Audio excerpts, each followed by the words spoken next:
કે અત્યારે પોલીસે મારી ગાડી જે છે એ રોકી છે અને પોલીસે અત્યારે જે ગાડી રોકી છે આગળ જે ગાડી છે બીજી છે અહીં સાઈડમાં પોલીસની ગાડી છે અને પાછળ 3 ગાડી લઈ અને પોલીસ અત્યારે મારા ઘર પાસે દહેગામનું જે મારું ઘર છે એ દહેગામના ઘર પાસે અત્યારે અમારી ગાડી રોકી દેવામાં આવી છે। કારણ પૂછું છું તો કારણ કોઈ આપવા માટે તૈયાર નથી અને સાચું કારણ કોઈ કહેતું નથી કે શા માટે ગાડી રોકી છે।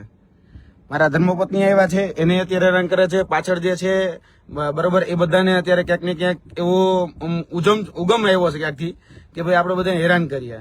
એટલે ખાસ કરીને કહેવાનું કે અત્યારે આ પોલીસ હેરાન કરી રહી છે, કોઈ વાત નથી, કોઈ ગુનો નથી, ફક્ત ખાલી વાત એટલી જ છે અમે પૂછીએ છીએ કારણ શું તો કોઈ કારણ દેતું નથી।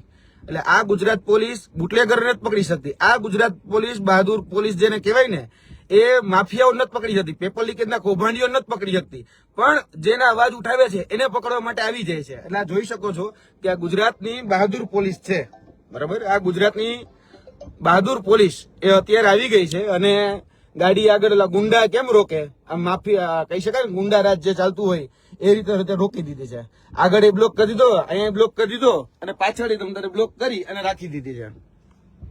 એટલે ગાડી જે છે હવે રોકીને કહે છે કે તમે નીચે ઉતરો, પછી શા માટે નીચે ઉતરીએ એ કોઈ જવાબ દેવા માટે તૈયાર નથી।